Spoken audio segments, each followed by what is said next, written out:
We'll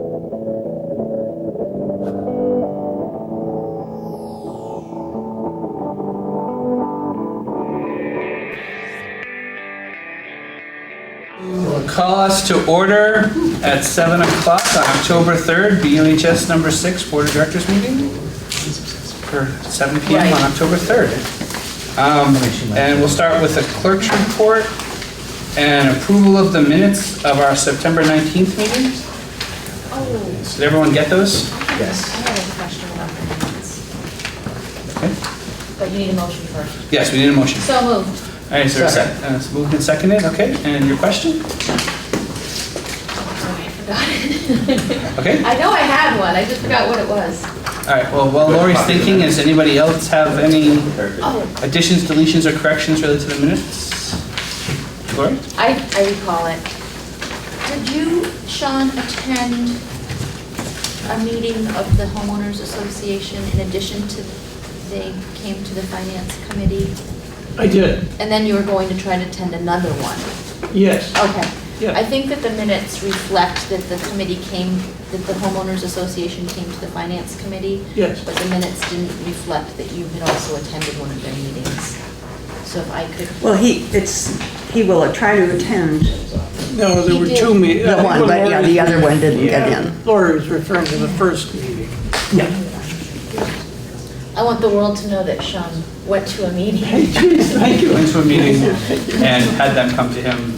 That's right. So do you want that in there? Yeah. Yes, please. You just add that, that'd be great. Thank you, Lori. You're welcome. All right.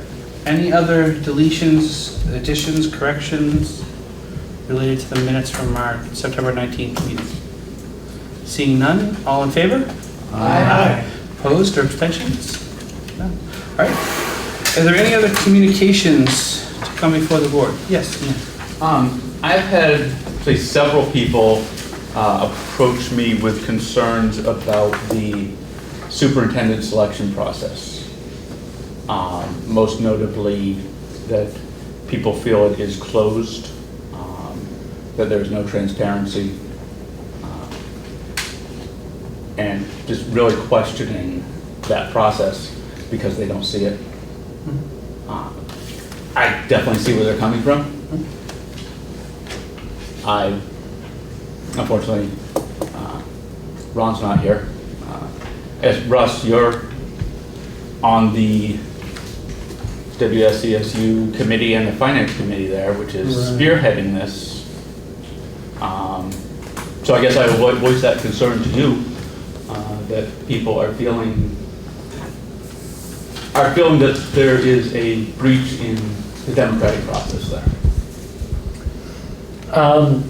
I wish Ron were here, but I got one call as well about that, and I can understand. I can understand it. A couple of things. One is to I guess I'll three things if I can remember them all. One is this is a process very similar to hiring principals. In terms of things being confidential, in terms of who the candidates are, how many candidates there are, that sort of thing. I don't understand that. How can the number of candidates possibly be considered confidential? Who they are, direct information, yes, but there's no way that the number of candidates could possibly be considered confidential information.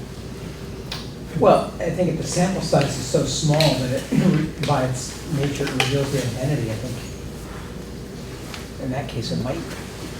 If by saying there's X number, does that create a sample size so small that people can surmise who the person is? Does that indirectly? If people can surmise who the candidate is, then they already know that that person's a candidate. There's no confidentiality breach there. Well, that's still speculation. And so would be even if you say there's two candidates or three candidates, it's still speculation. Well, and I'm going to say too that I've had people stop me and give me similar concerns that Ian got, and Russ and I spoke after our last meeting, and I wonder if it might be appropriate, Russ, for you to take back to the committee that you're working with around this to say, is there some way that we can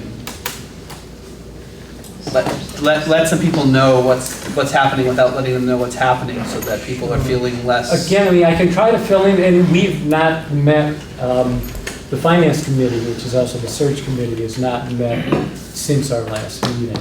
And so I've had no conversations about what's confidential, what isn't, and those sorts of things. But as I mentioned at our last meeting here, I've been urging, because it's an important position that we're looking to fill, to be as open as we can while maintaining the confidentiality. And so we had that memo at the last meeting that Ron distributed that laid out the process. I'm just pulling it up here. And it was a,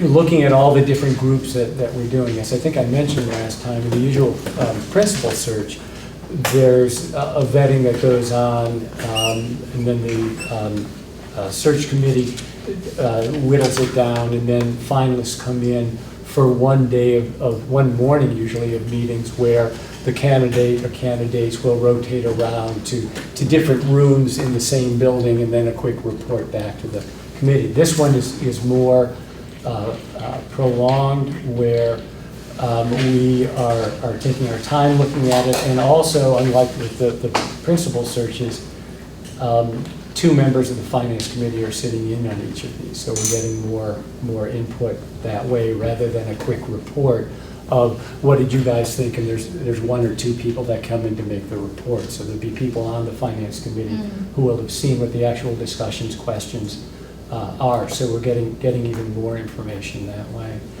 Also, and maybe this wasn't clear enough when it happened, but if you recall, when this process was originally set up, Ron went to all the school boards. I mean, this is the only one I'm on, but my understanding is he went to all the school boards, explained the process of looking internally, and in executive session, all of the school boards, the 5 towns in this board, said sounds like a good process. And I mean, there were questions that came up being an executive session. I don't want to say exactly what came up, but there was consensus on all the boards that this is a good approach to follow, where we look internally and then make a decision of whether to stay internal, after seeing what candidates come in and going through the process, and then deciding subsequently afterwards. I mean, just to push a little further, in the one conversation I had with somebody, is, with Act 46, are you doing this or that? And I mean, I think the people on the Act 46 committee know better than I that boards differ on Act 46, and is it a good thing, is it a bad thing? And yet all the town boards all said, let's go with this process. So, and also, as I said at our last public meeting, and there was a meeting, and I was hoping Ron would be here, but my understanding there was a screening meeting, I think with teachers on the 29th, teachers and staff, and I wasn't at that meeting.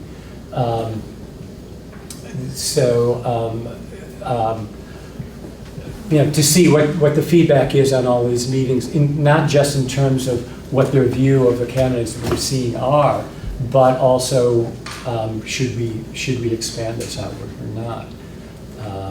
And so the process was done through all of the elected boards. So it was 5 boards and us, so 5 to 25, so 35 board members looked at it. Should we have done something different or not? I don't know. That's what we did, and we're still open. And so if going through the process, it seems that we should open it up, either because we don't have good candidates, or because, as I said last time, if we like the internal candidate to come through the process, if one were to come through, I wouldn't want that person to be burdened with suspicions and those sorts of things as well. So, anyways. I have a question, clarifying question.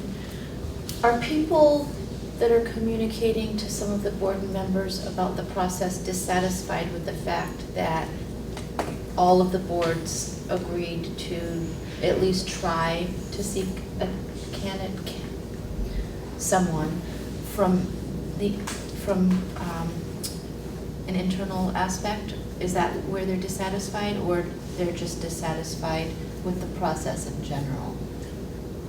Specifically, the people that have talked to me have been dissatisfied with the feeling of secrecy around it. So it's not necessarily that the boards agreed to try from within first. Right. It's that everything is confidential, including the number of candidates that are being considered. Or even, many of them theorized, some of them, that person theorized that there was really no selection process, just a hand-picked candidate.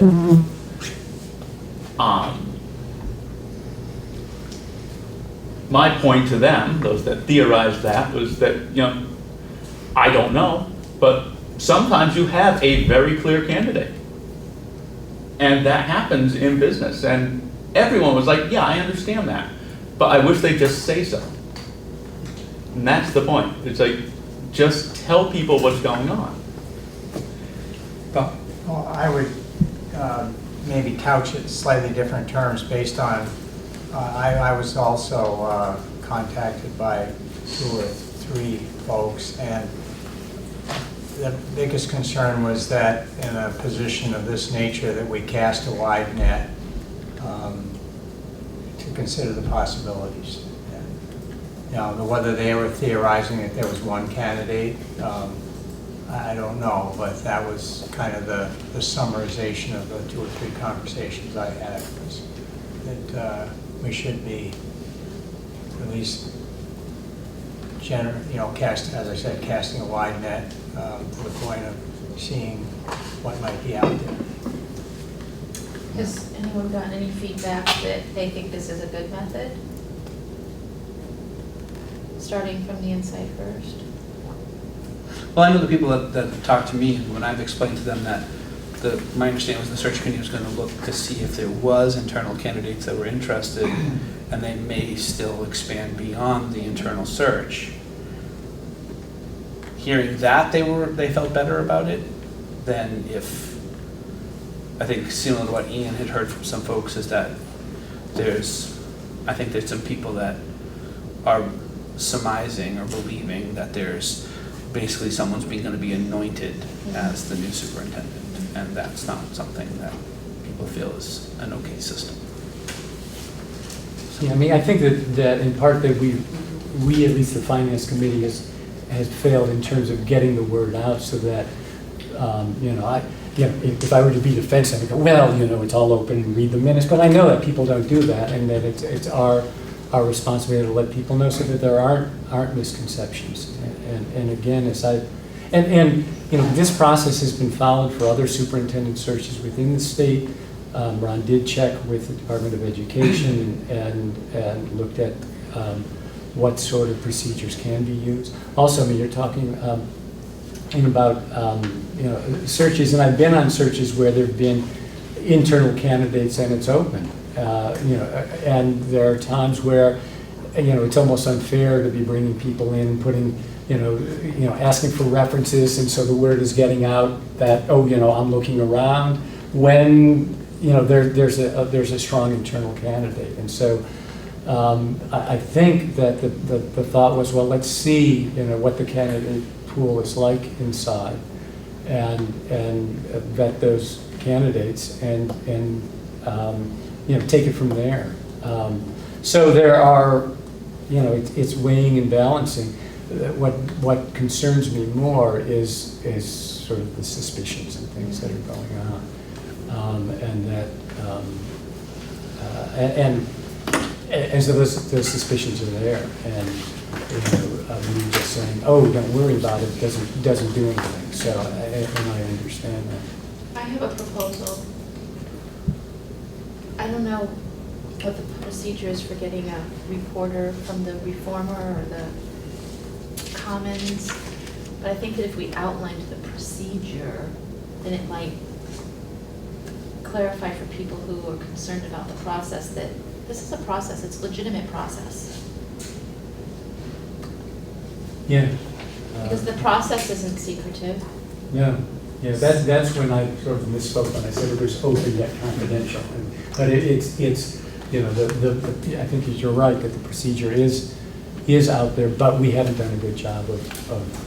I think that's when I was asking if you could go back to the finance committee and say, is there some way we can let people know that this is our process? Right. And maybe clarify that for some folks that might help some of this. I also think you need to say how many candidates you're looking at, regardless of what that number is.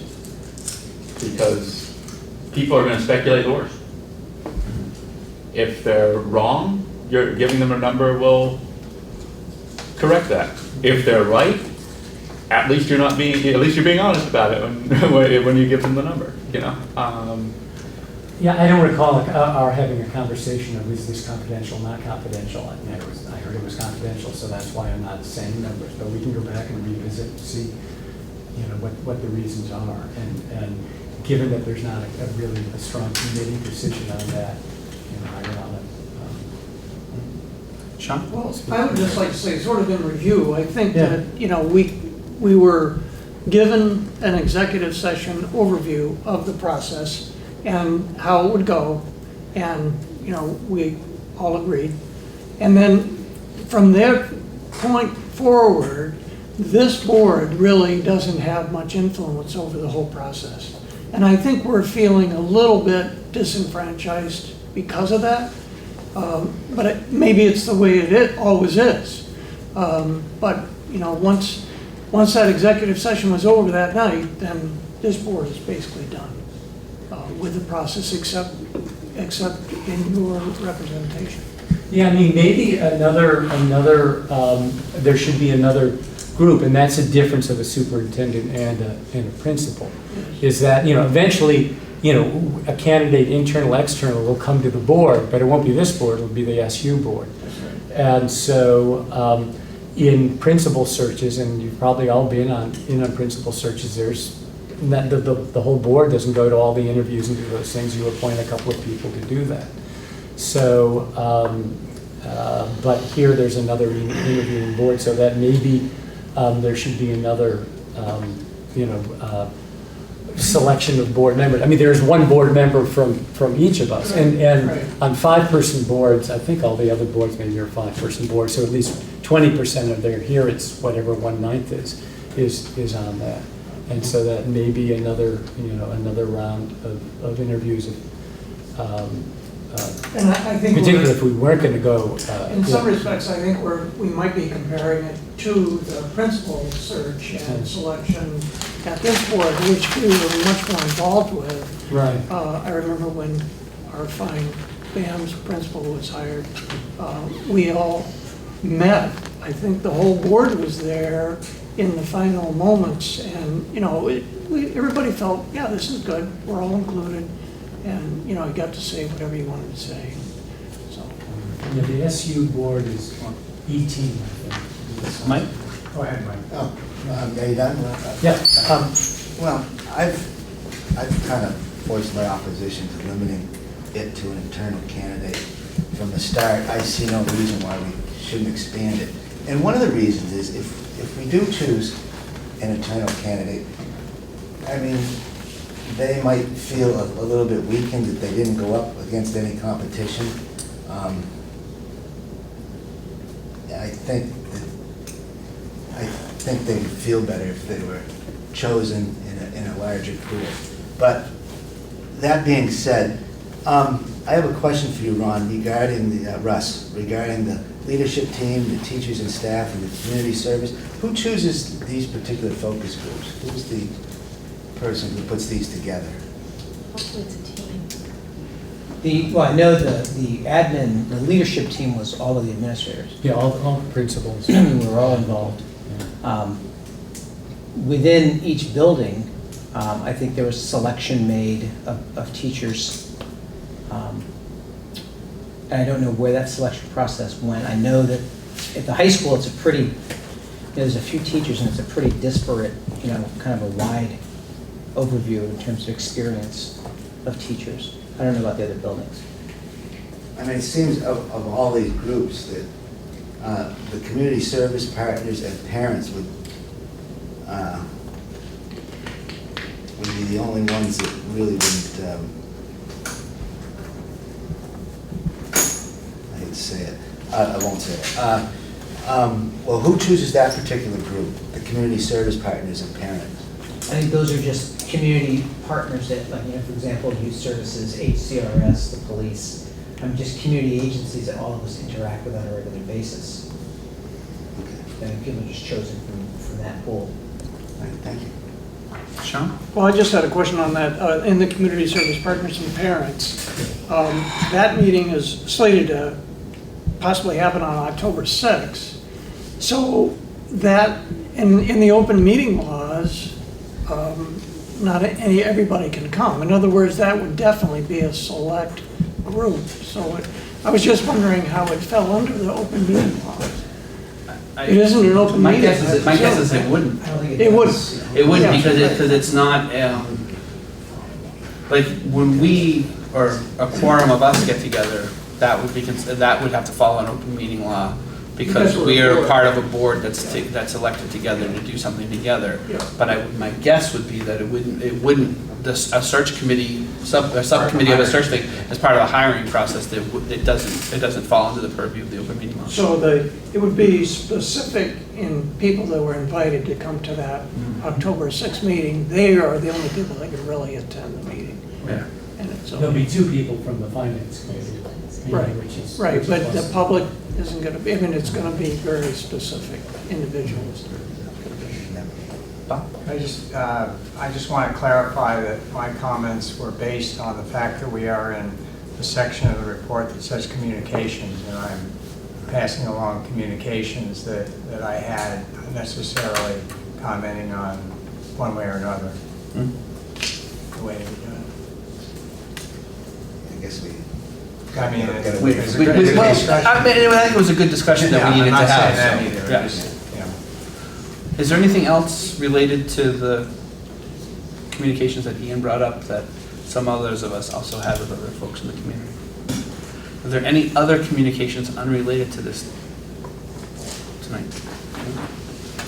All right, so we'll go ahead and move on to recognition of groups and individual visitors, which there aren't any. So we'll move on to consent agenda. Is there a motion to enter consent agenda?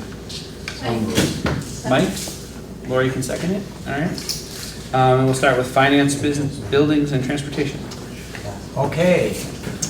Finance met on Thursday, September 22nd, and we approved a group of warrants, numbers 1035, 36, 38, 39, and 40, in the amount of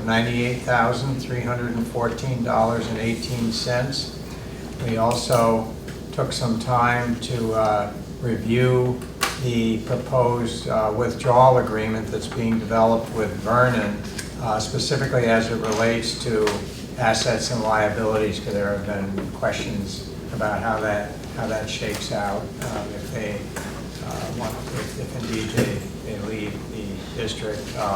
So Frank went over with us some findings that we've gotten from state level and reviewed that with us.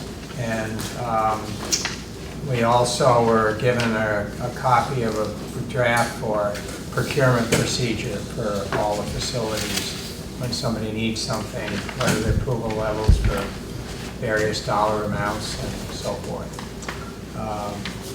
Our next meeting is this Thursday, October 6th, at 8 o'clock in the James Kane Conference Room on Green Street.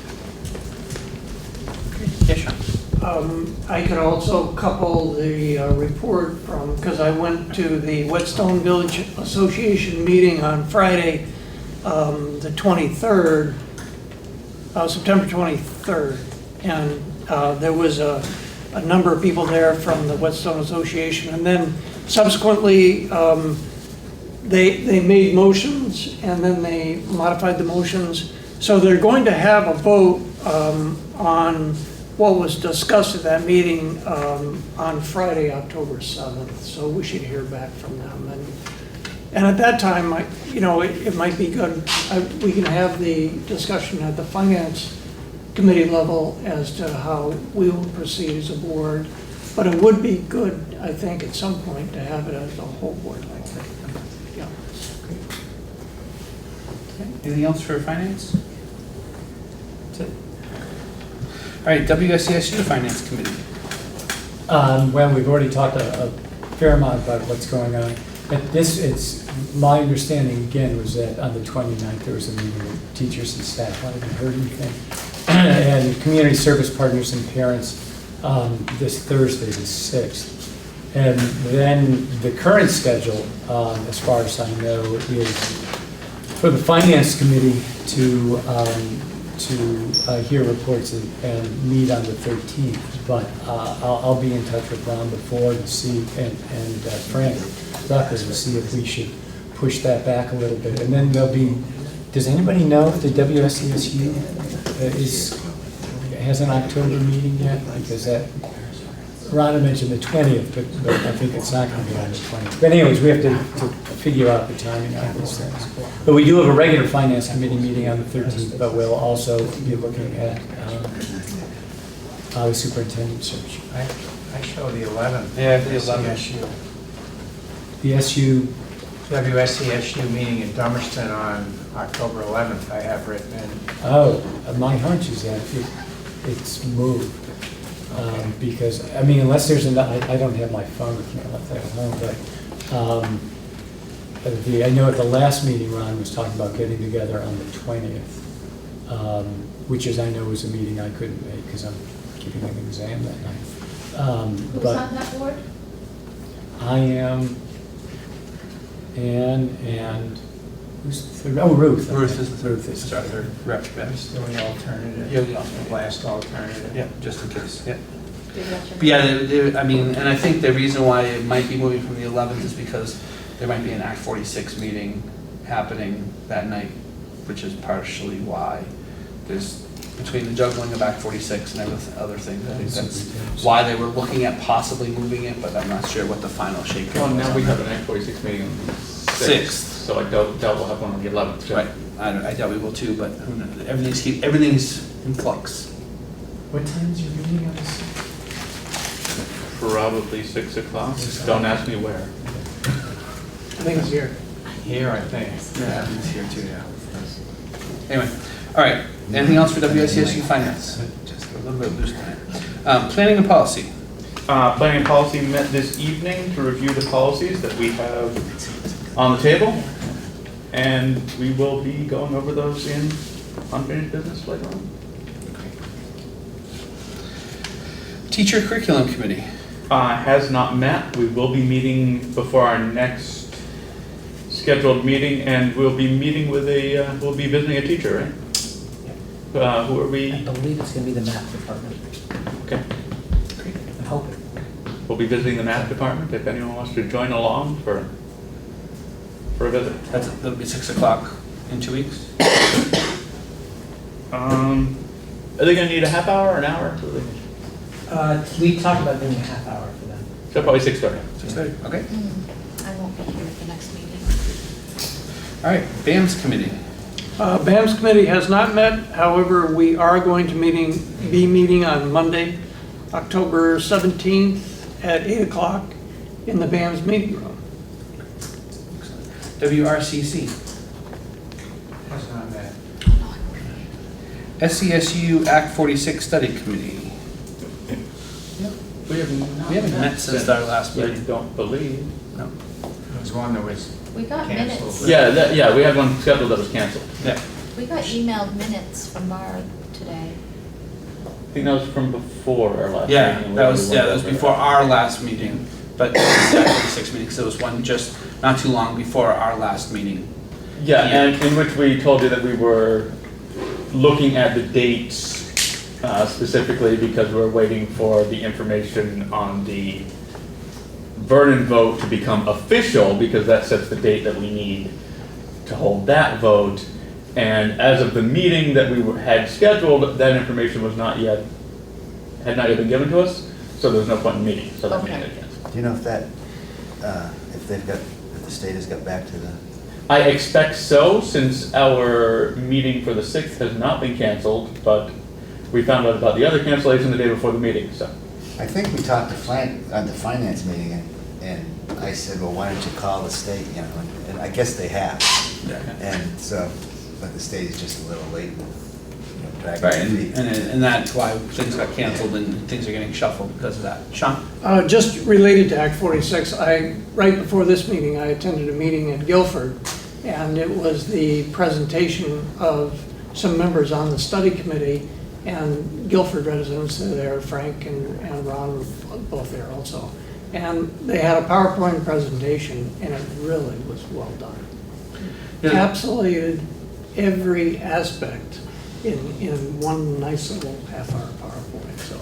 Yeah, I know that there's some folks from the study committee that have been working on stuff like that and brochures and things like that for information, and they've been working really hard on that, so. Yeah, so that's it's good sort to of the know. beginning. I think this is the rollout presentation, and it was good. Nice. No, actually, we already had a presentation of that in Brattleboro. Oh, you did? Yeah. Oh, It was at Oak Grove School. uh-huh. With the PowerPoint, Yeah. yeah. So, anyway, it was. Mike? On that presentation, does it mention anything or deal anything with the Vernon withdrawal? It does. It discusses. How does it present it to the other towns? Well, it presents it to the other towns that Vernon voted to exit the union, which means that then there has to be a vote by all the other towns in order to permit them to exit or not permit them to exit. And so that's basically what it said. Does it say that there'll be no financial drawbacks to Vernon leaving the union? Or I anything think like it was that? implemented, but I shouldn't say specifically. I'm sorry, I don't remember. Just curious. So, as it was stated, the Act 46 committee is meeting this week on the 6th at 6 o'clock. And apparently it's in this room here, so. Yeah. One more thing, and it reminded me, Bob said, I think already deferred to say something, so I will defer to you. You have the book. Yeah, I just wanted to, under other committee meetings, it's not really a committee meeting, but Sean and I both attended the regional DSBA meeting here, right here at BUHS last week, and a fair amount of time was spent on the follow-up to Act 46, not follow-up to Act 46, but what if you decide that you want to have your own alternative system, and what is going to be required, and it's quite detailed what's going to be involved there.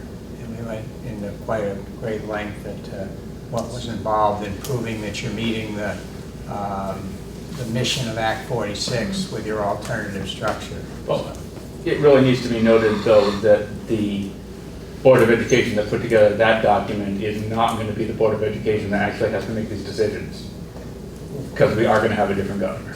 So that's true. the relevancy A lot of of that things can information change, is but questionable. until and unless the legislature changes Act 46, this will be what needs to be accomplished. No, that has nothing to do with the legislature. No, That no. has to do with the Agency of Education. No, Right, it does, but as directed by the legislation. If the legislation might change 2 days into the new session and completely, who knows what's going to happen. But saying as it stands right now, this is just preliminarily starting to get people in the loop as to what types of things you need to do to show an alternative structure as the one that's for you. That meeting was really interesting because most of the people that were there, most of the participants were like Marlboro or Dover or Wardsboro, and they are schools that would probably almost have to seek an alternative structure. And it was, as Bob said, it's extremely complicated, but it is all, to make a point to what you just said, Ian, it is all according to statute. So all the strictures that they discussed in the book that Bob has were according to statute. Every legislator I've talked to has said otherwise. This was Nicole Mace from BSBA. So. Yeah, Time will tell. definitely. It's a very interesting issue overall. All right, is there anything else for consent agenda for this evening? Keeping us on track a little bit here. Nothing, okay. Is there a motion to accept the consent agenda? So moved. By Bob, seconded? Seconded by Russ. All in favor? Aye. Opposed or abstentions? Okay. Let's move on to administrative reports. Why don't we start at this end and work our way down? We'll start with WRCC. Thanks, Ricky. So I want to report out that this Wednesday, the Future Business Leaders of America organization will attend its Fall Leadership Conference at the State House in Montpelier. 16 students will be attending this trip. The objectives for the trip are to better understand the FBLA chapter and the state agenda with the state team, collaborate with other FBLA members and chapters, and attend valuable FBLA related activities and workshops.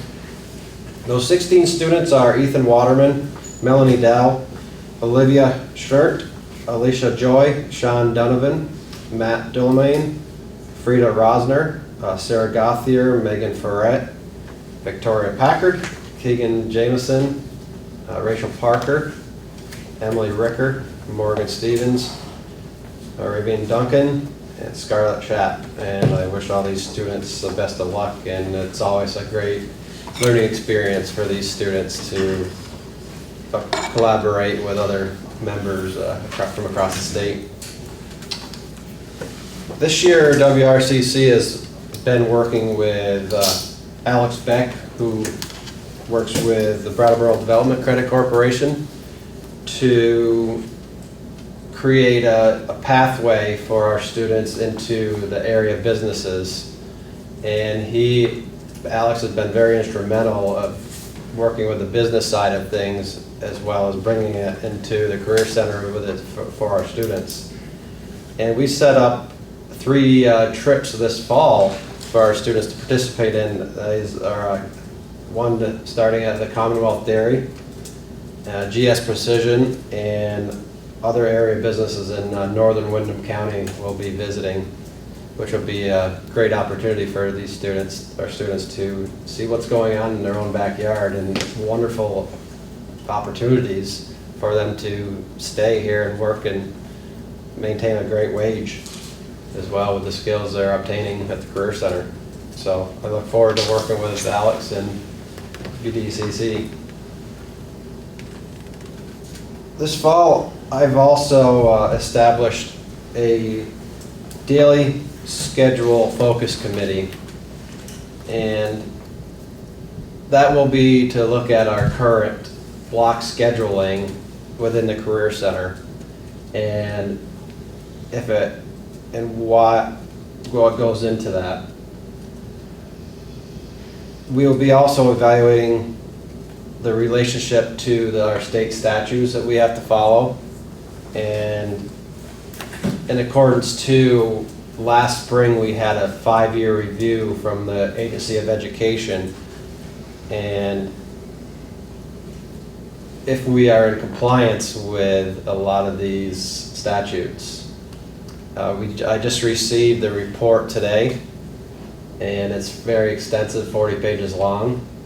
So I'm going to be sharing that with the RAB committee and superintendent, and going over the recommendations with those stakeholders to see the direction we should be taking for the future for the successes of our students in offering career and technical education for them.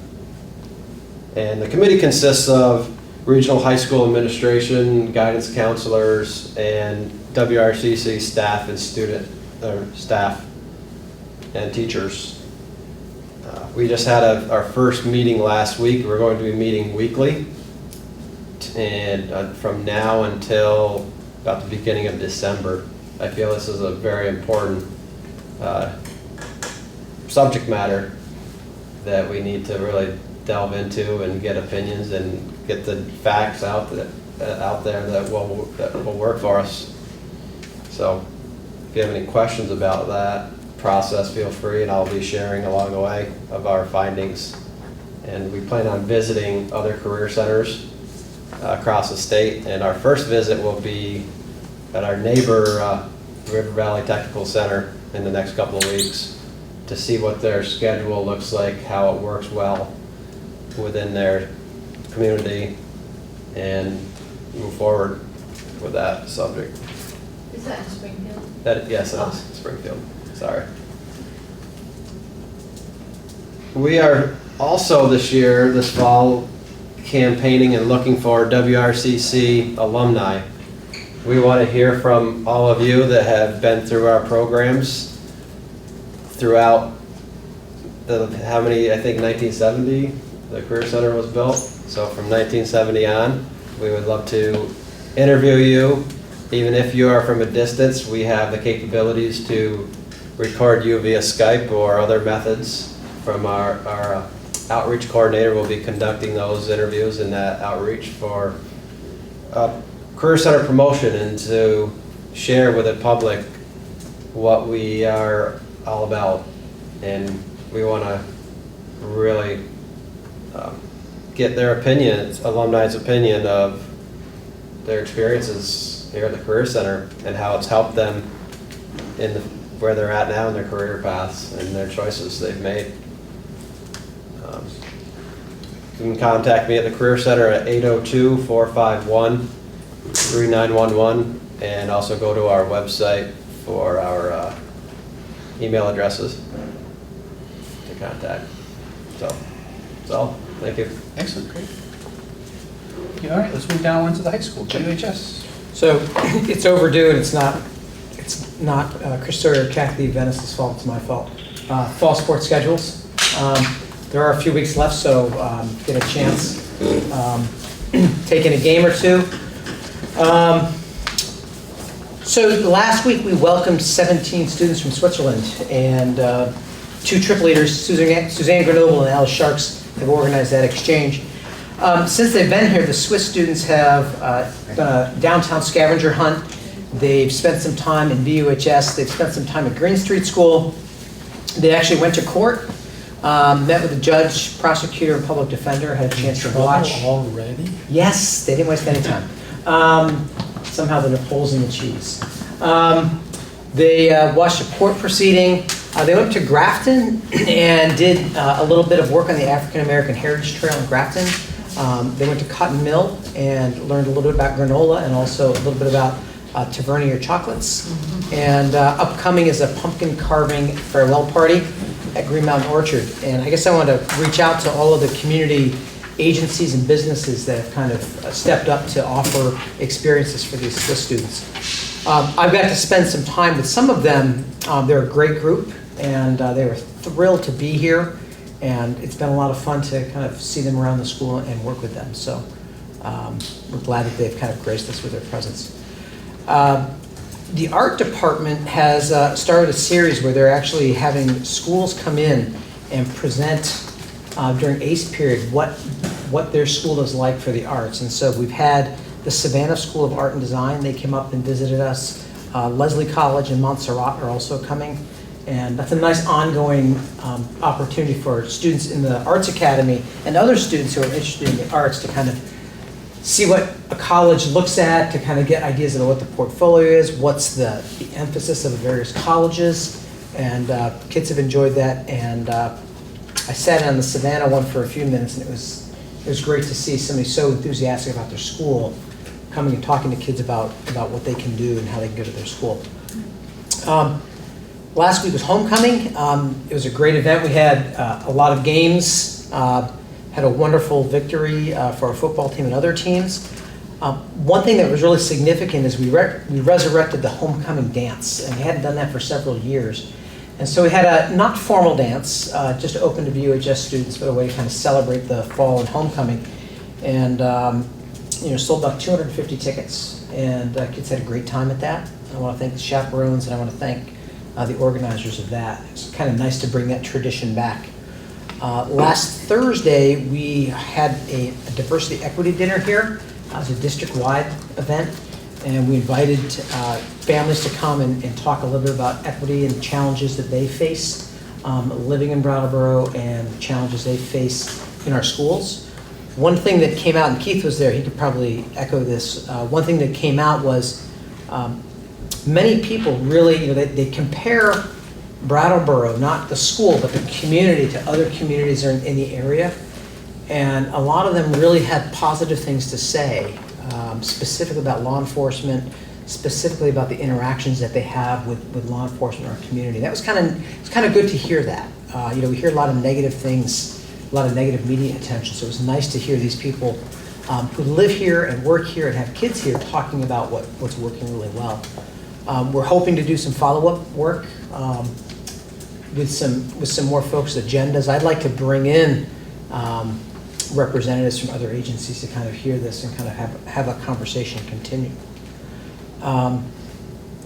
We are on the edge of completing a revision of our code of conduct, and I'm sharing a draft with the faculty at our meeting tomorrow and sharing a draft with students this week. And so, I'll be bringing that to TCC for their review as well. The code of conduct covers all of our co-curricular activities. It covers academic expectations as well as behavioral expectations and sanctions for violations of various things. So it's been a long time coming. We've met with parents, we've met with groups of teachers, and we have something now. I'm not going to call it a final draft, but we have a draft that we're pretty happy with that we want to share in a wider audience. So look for that in the next couple of weeks. Finally, we're going to dismiss classes at 12:30 on Thursday for parent conferences. They're from 3 to 7. We've tried something different. We sent out a robo email using the Alert Now system to all families. We're going to follow that up with a phone call later on, and we hope that parents come and take the opportunity to have short conversations with teachers about their child's progress. And that's it. Yes? Did you say you were instituting something new beyond the email going out to parents? Or What is that we're- for next year? Yeah, what we're going to look at for the spring is looking at a system where parents can actually go online and schedule their conferences with teachers. That's got pluses and minuses. The pluses are that if you're proactive and you get it done, you can actually schedule your conferences to go from 4 to 4:45. The downside could be that you could end up with a conference at 4 and one at 6:30, and so there's drawbacks. The faculty feels they want to try it. Is it pick a time? It is. It's pick a time. Some schools have used it. Rutland's used it for a couple of years now. They're pretty happy with it. I talked to them about it, and they said there was a big adjustment for that very reason about trying to figure out the times. One of the things that we're doing during parent conferences this week, and maybe it's something we consider expanding, is we're doing Naviance workshops for parents. So maybe what we do, if somebody's having a challenge, getting sequential appointments, maybe what we do is we put in a couple workshops where a parent can say, well, maybe I'll go and learn about this here at the school between these appointments. I don't know. We're going to have to kind of see how that plays out. So is that only online? They would have to go online to book their... They would. We'd set up kiosks here for people that didn't have access. So. I was just wondering, you spoke about some of the art schools coming in and students having exposure to art specifically, and I was just wondering, was that an opportunity to also make the students who are juniors and seniors aware of the Eames Scholarship? Karen Chernosky, who's the coordinator of the STEM Academy, is all over that this year. She's letting them know. Thank you very much. Sure.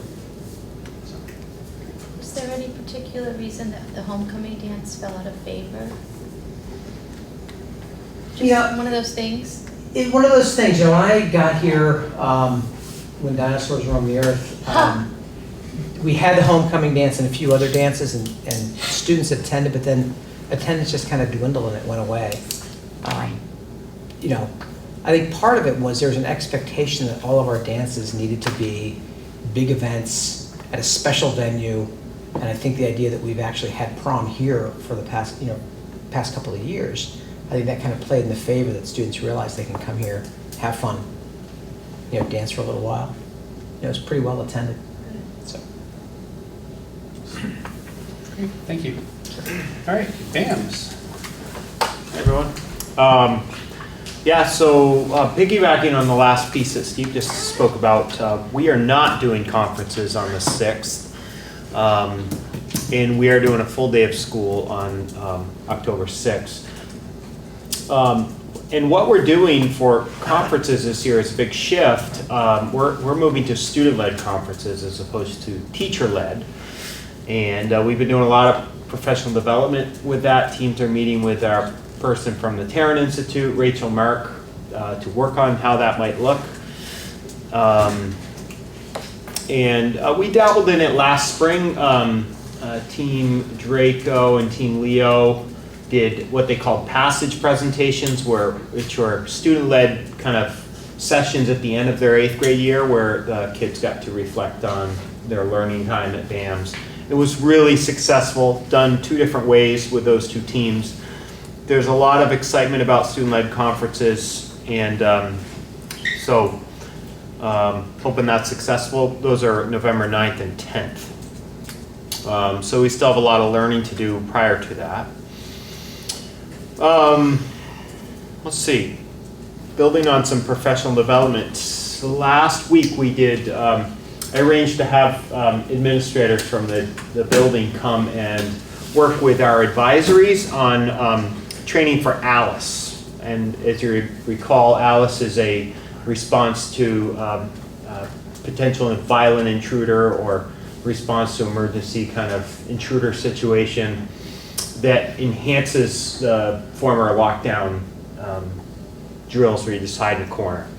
And we've sent home a letter to the parents and worked,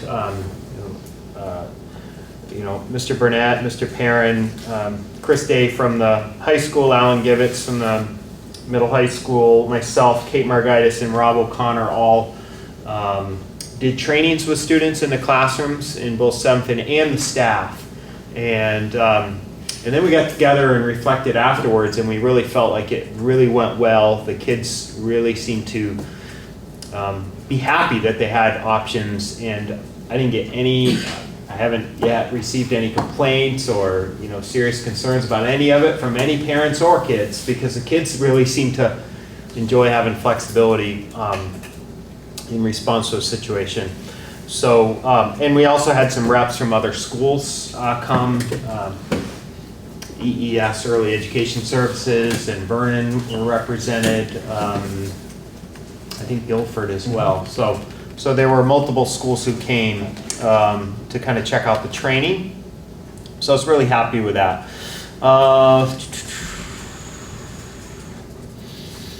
I probably should have had this around with the student-led conferences, but in regards to proficiency-based work, we've talked a little bit about this HOW rubric, a habits of work rubric, where report cards, progress reports are being mailed out hopefully later this week, and it'll be the first time we've also included a HOW rubric rating for students in classes. So that'll be interesting to see how that goes. So far, so good. In mid-September, Julianne Egan, who's doing her internship for administration with me here at BAMS, she's been working to create a parent team, and I mentioned that in previous communications. The first meeting wasn't as well attended as we hoped, but the group that came was very positive, and we got a good start on direction that we want to go. Julianne's put in a tremendous amount of work to organizing that. That meeting was designed to brainstorm ideas that people want to talk about as parents. And the top 3 things, first one wouldn't surprise you, but social media and how to support that with their children. Relationship building, collaborating on parenting issues, and then that home to school connection, supporting homework and those kind of things. So those were all topics that came out, and she's working really hard to set up people to come and speak about those things and work with parents. So I'm excited about that possibility, and those kind of things usually don't start with a huge crowd. And it's tough with middle school, being a parent, your kids are starting to separate from not wanting to, it's just a tough kind of thing to get tons of parents to come to, but Julianne's really working hard on that. Let's see. So they have a meeting again on October 17th. And I think is that prior to a board meeting? Would that be? I think we set them up, so a lot of them are prior to board meetings. And last but not least, I got a confirmation from Dover that they're having their informational night for 4th and 5th and 6th graders who are moving on to middle school in the future years. That's November 3rd. And what I want to say about that is currently we have 5 7th graders and 10 8th graders from Dover. Those are big numbers. So it's an important date for us to continue to try to, 15 students tuitioning in from Dover is, most of those classes are 5 to 10 kids in a class. So we're getting a big chunk of them. And that's kind of a new trend, and we're hoping to keep that going. So, and we've been really happy with our kind of partnership with Dover. So, Excellent. Yep. They're following you. Yeah, good stuff. Good. Excellent. All right, thank you, everybody. All right, so now moving on to unfinished business, and we have a series of policies. Oh, sorry. We had, That's under our new business Got it. listed, so great, we'll get there. So under unfinished business, we have a series of policies that are up for second reading, so I'll turn it over to you. We do. Just going through them in order. Policy A1, the role of policy. Yes, it's the policy. Important to have a policy. This one, under definitions, they altered the definition of policies in the new policy. And I think they were trying to cut it down and make it a little more pithy, but we really don't like the new definition. We being the committee. The new definition is policies guide the school board, administrators, and other district employees, students, parents, and community members by stating district goals and establishing parameters for administrative action. The old definition that they changed from, policies describe the direction the board, with input from its community, has outlined for the school district. They provide a guide for action by the administration. Policies should serve also to inform and guide all people interested in or connected with the school district. Policies chart a course of action. They outline what is wanted. They may include why and how much, and should always indicate the person responsible for implementing the policy. Policies should be broad enough to indicate a course of action for the administration to follow in meeting most situations, narrow enough to give clear guidance. The old definition, although a bit long, I think really captures policy making better. The new one almost makes policies irrelevant. It is so truncated. So our alteration to that is to keep the old definition. Other than that, nothing is really changed. Russ, you had asked about how many readings in the adoption section of that.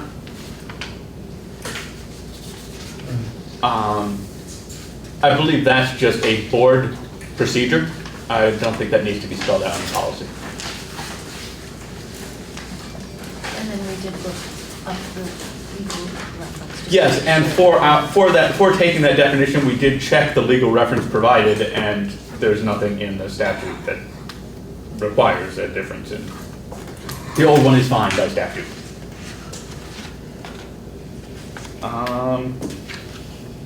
Policy D2, professional development.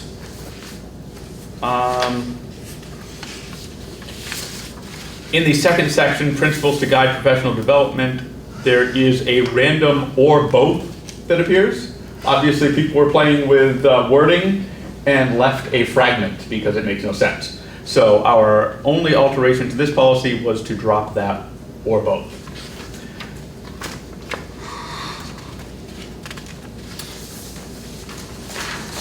I just wanted to double check with the administrators because we didn't hear any You had a pushback. question. We didn't hear any pushback, but I just wanted to make sure that as far as the administrators are concerned, the proposed policy development changes would not be too limiting. My only concern was that the new policy really prioritizes and almost seems to make mandatory that the professional development that the district provides has to be something that can be directly linked to student performance goals that are outlined in the actual annual action plan. And I was just thinking of things like getting our kids to move or something like that. If there's some kind of professional development about something that's more physical than more academic, if that could be supported to student learning directly. Well, if it's even necessary. I don't have the policy right in front of me. It's pretty, it's pretty typical that policy, like revisions and professional development expectations relate to our action plan. So we currently, if a teacher fills out a professional development, they need to include a statement of how it ties into the school's action plan. So that's pretty consistent at this point. So for most of our teachers, like if they're doing something, they do have to document how it's going to fulfill our action plan. And if not, we don't pay for it. So. And movement is part of something in the action plan. Right. I mean, the closest thing we have to that, at the high school right now is, training that our PE teachers have done using personal fitness tools, like a Fitbit or Garmin. And they've been pretty clear how those tie into their classes and how they're tracking those. But there's always, the SU has plans around kind of fit and healthy school, like our action plan. Safe and healthy schools? Safe and healthy schools, yeah. Right. So, right. Yeah, I mean, I'd piggyback on what Steve just said. Will that mostly come from the PE department, generally speaking? Maybe? Yeah, I mean, Maybe. Well, but the policy actually, looking at this now, quick answer, the policy says student performance goals. It doesn't say student academic performance goals. It doesn't say student athletic. I just don't want to see, obviously there's a need for an academic overall approach because it's a school, but that movement doesn't get lost if we tighten everything up. And it always has to be about academics because there's clearly a link between movement and academic performance. Sure. But I don't know, I haven't memorized the action plan, so I don't remember what it says exactly in our action plan about movement. Movement's not in the current BUHS action plan. It's not in there, as a separate thing. But safe and healthy schools are in the district, as Keith said. So if somebody came to me with with some kind of thing where they're going to tie it back to our action plan, I'd probably ask them to kind of document where that ties into safe and healthy schools as well. We'd kind of take it on a case-by-case basis. So, I don't think it's limiting it. Okay. That was my question. Yeah, I don't think it's limiting it. I do like the idea, that somebody can't come and, who teaches, say, social studies and says, well, I really want to do this professional development on something totally unrelated, macrame, whatever. I think the idea that we ask them to tie that to their to our action plan and our continuous improvement plan is a good idea, I think. Sean? I didn't actually read that policy, but I was wondering, what's the monetary connection between professional development and most other policies? Because aren't staff reimbursed for professional development in this policy, whereas most policies don't have any connection to finance? Isn't that right? I don't know if it's directly linked to this policy, but, we do, teachers do have an equivalent of a 3 graduate credit course at UVM set aside. Part of the master agreement. So, right, and so it's about, this year it's about, I want to say $1,600, whatever 3 credits at UVM costs. So they have that money at their disposal. And that's every staff. That's every teacher, every So it'd certified be staff. almost like a 1% fund if you have something that you specifically want to, Yep. develop professionally, then you get reimbursed. Right. So it's a little different because it does have a monetary. Right. Yeah, they have to get pre-approved for it, so they have to submit it to us, and we have to make sure that it ties to an action plan that's relevant to the work that they're doing. We sign off on it, then it goes through the central office. Yeah, and I think the professional development had some connection with the China trip in terms of reimbursement for the cost of the China trip. Is what I was told by the central office. I think so. So let's get back to policy. Go ahead, Ian. I'll come back to D12. Okay. Policy G7, educational support system. We feel is fine as it is. It's a tiny little policy. One of the rare times that I got a policy back from Russ with no red on it. Did you say the only time? One of the only times I got. I tease, but I really do appreciate your notes.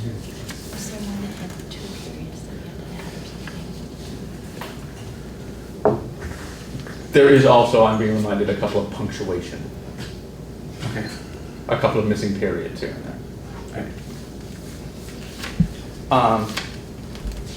Okay, policy D12, policy on prevention of harassment of employees. I have several notes on this one.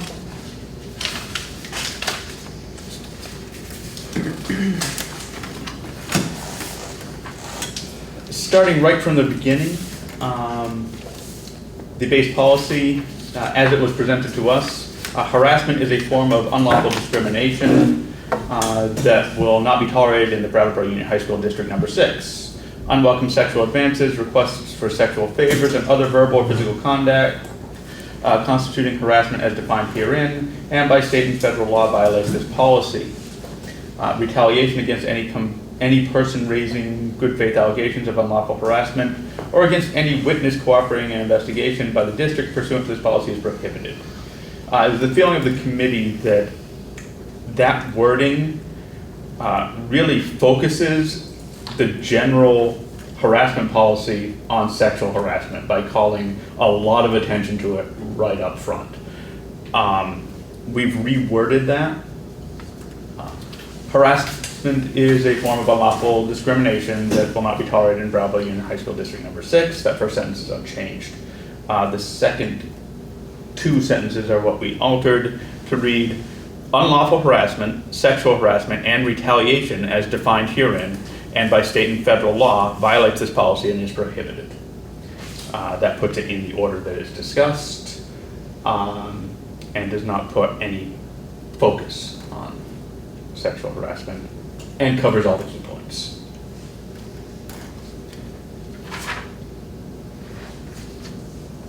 We have in the examples section added including by electronic means to the description of things that may constitute harassment.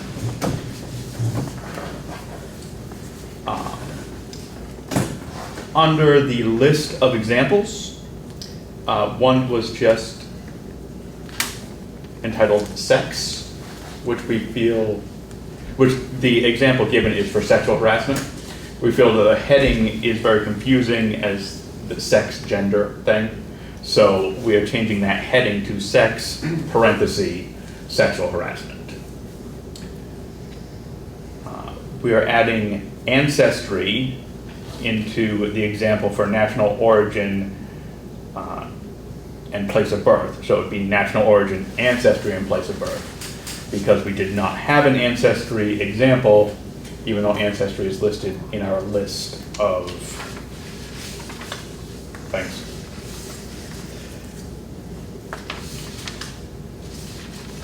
And we are going to reorder the list, which is currently race, religion, color, national origin, marital status, sex, including pregnancy, sexual orientation, gender identity, age, political affiliation, ancestry, place of birth, genetic information, or disability. We will reorder that list to match the list of examples so that they're in the same order if someone is looking for the example. We have to reorder the list, not the examples, because several of the examples apply to multiple things in the list, which are not together in the list. Also, including pregnancy, based on the examples given, should go with gender identity, not sex. So we will be putting the including pregnancy parenthetical onto gender identity instead of sex. I believe those are all the changes we are making. So, before our next meeting, we get the changes to Barbara. Barbara We can get will, us I will updated get these copies. challenged, we'll get updated copies out to everyone.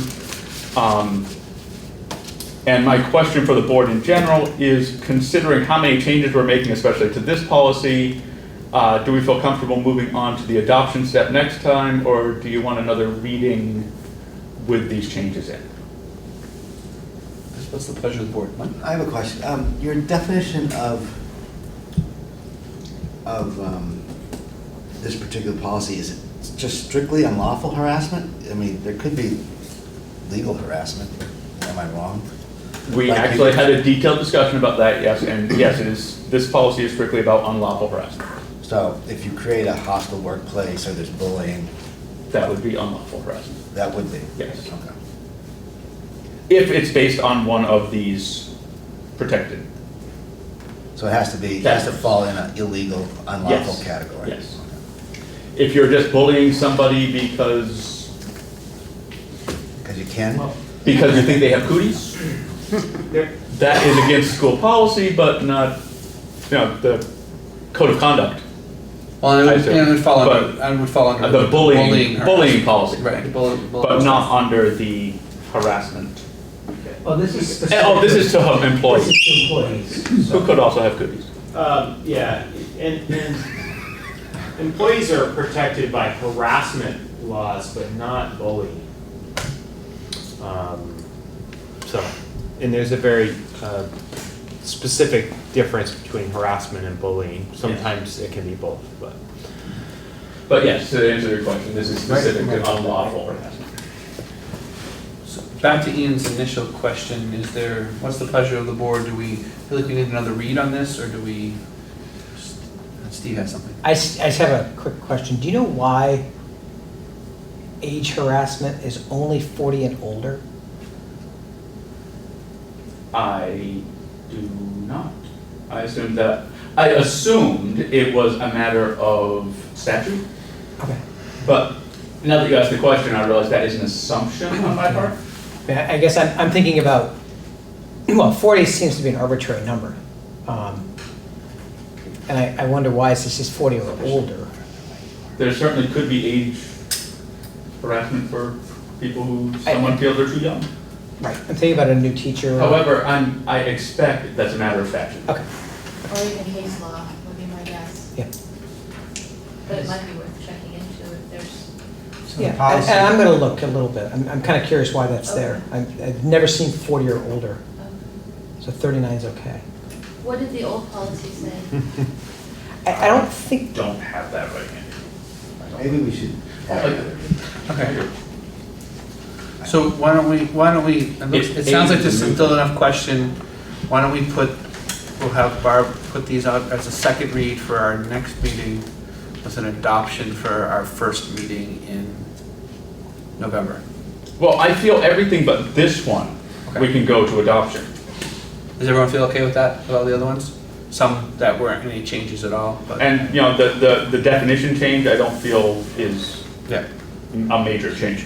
This one has a lot of changes, so this one I would say Okay. people might want another reading. So we'll do second read for D12, but the other three will be for adoption at our next meeting. Does that work for everyone? There are also some minor,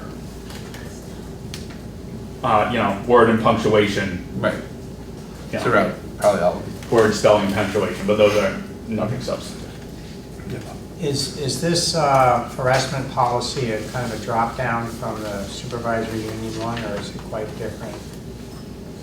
Well, these all originated as drop-down from the supervisory Okay. union policy. None of these are LDPs, that's Right. okay. Okay. Anything else on unfinished business related to the policies? All right. Any other unfinished business? Yeah, oh, No, that's new Sorry. business. So we're moving on to new business then, if there's no unfinished business. So new business, we have one thing, and I'll turn it over to Steve. Sure. It's simple. I have an invoice that central office gave me to pass along for your dues for the Vermont School Boards Association. Total dues of $3,361.04. And those for the 2016-17 school year. So I would ask the board to approve that, and we'll move it along once we have approval. So we need a motion. So moved by Ann, seconded? Seconded by Ian. Any discussion, questions? None? All right, all those in favor? Aye. Opposed or abstentions? None? I abstain. Okay. Mike is abstaining. Everybody passes, so we're moving it along. Thanks. All right. Any other new business tonight? I don't see any. And Ruth is not here. So, Mr. Chair, I move we adjourn. Is there a second? second. Seconded by Lori. All in favor? Aye. All right, we are adjourned.